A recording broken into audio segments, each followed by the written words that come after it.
All right, let's talk about the Dallas Cowboys. Of course, they've made a lot of big time moves recently at the wide receiver position. We talked about, of course, that massive trade, but lost in the hustle and bustle is a kind of under the radar steal it seems the Cowboys have pulled off. There's been a report when it comes to a new Cowboys playmaker, and there's some interesting data to back this up. We'll get into the latest here in just 1 second. But first, I'm Nick, that is Andrew, and this is Saturday Morning Inspection.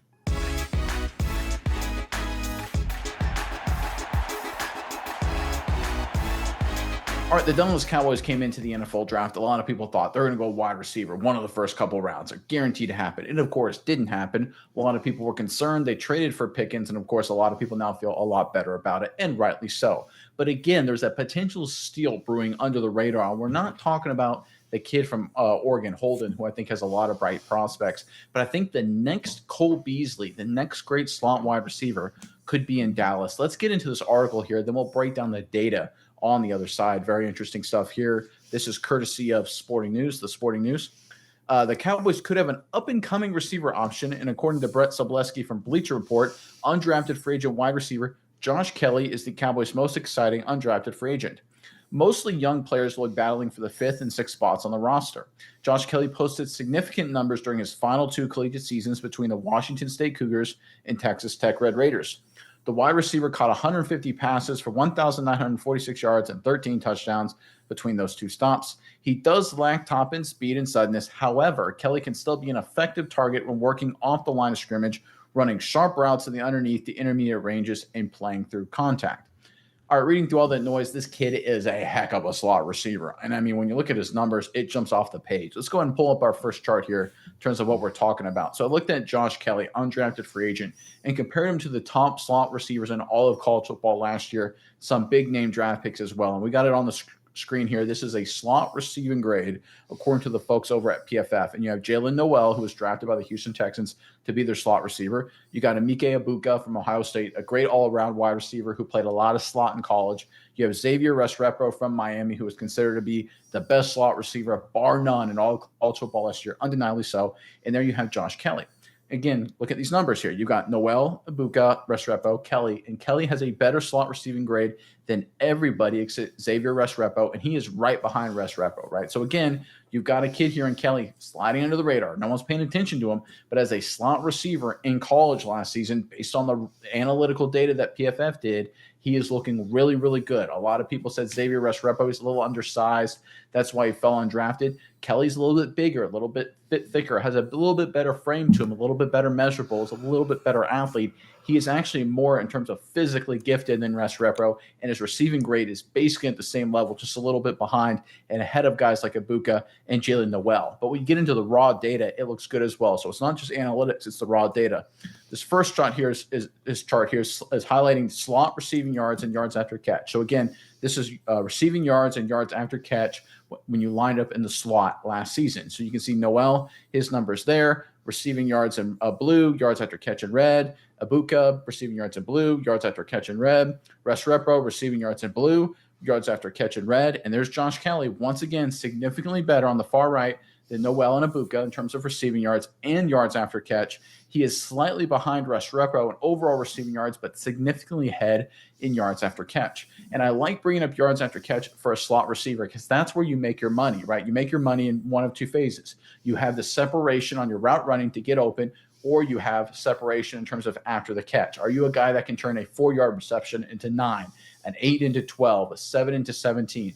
Cole Beasley and other slot receivers, Julian Edelman, of course, being another prominent one, made entire careers out of this. Kelly, if you look at his numbers, both the analytics and the raw data, is in a very strong position to do just that for the Dallas Cowboys.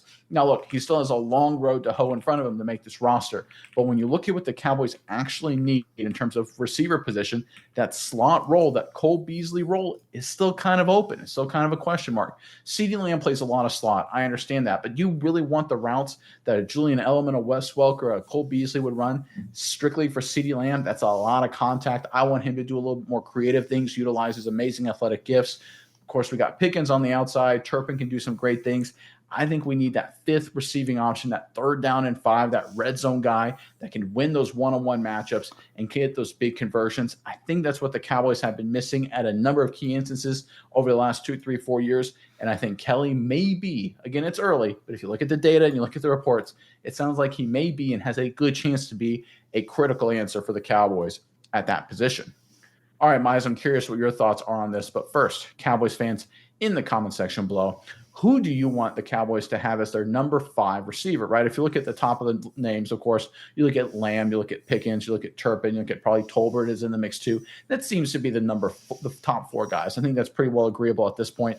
Maybe you don't like Tolbert, but I think a lot of people would look at those 4. But who do you want to be the 5th guy, that final weapon, that final stir in the drink here? Give us who you want the Cowboys to have as their number 5 receiver. Put them in the comment section below. But Mize, over to you now. What are your thoughts when it comes to Dallas and this undrafted receiver, Kelly here? Yeah, I think when you look at what this guy did, Nick, he's incredibly productive. Like you said, he has a good frame. This is a guy who fits the bill as a great slot receiver, the next great slot receiver for Dallas. Like you said, Cole Beasley, great comparison here.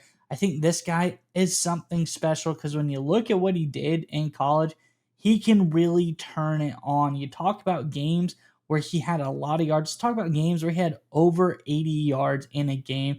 1, 2, 3, 4, 5, 6, 7, 8 games there where he had over 80 receiving yards. He had 5 games over 100 receiving yards. He had 2 games over 150 receiving yards. The guy can really turn it on. Kind of funny, first game and last game of the season. Great start to the season, 156 receiving yards there. Great end of the season, 150 receiving yards there as well. This guy could really turn it on. He was highly productive, and he did a lot of great stuff for Texas Tech. But some other things I want to point out is one thing we like on this channel, one thing we think is really interesting is guys who transfer and are able to fit in and do good things. This is a guy who started out first 4 years at Fresno State. Yes, I said 4 years there.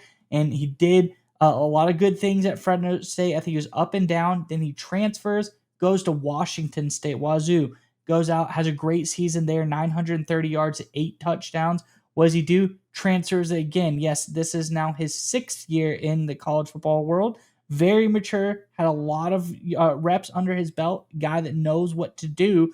And you look what he did at Texas Tech, came and got even better, higher level of football, 1,052 yards, 5 touchdowns there. This guy is incredible. He did a lot of good stuff, really mature, transferred 3 times, was able to do good things in each program, pick up the playbook, learn everything, be a consummate professional, practice enough to be a big-time contributor. We're talking about the first time he transferred, had pretty much 1,000 yards.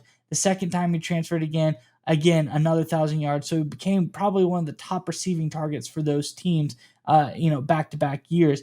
This is a guy that's dependable. He's reliable. He can do a lot of really great stuff. He has a good frame. And as you can see through Nick's charts, he has the great measurables as far as his statistics and what he's able to do against some of the other top players in this class. I think this is a no-brainer. If you ask me, I think this should be the 5th guy on that Dallas receiving core, the number 5 guy. Really, no pun intended here, slot him into that role, get him rolling. But I think this guy is very impressive and brings a lot to the table for the Cowboys.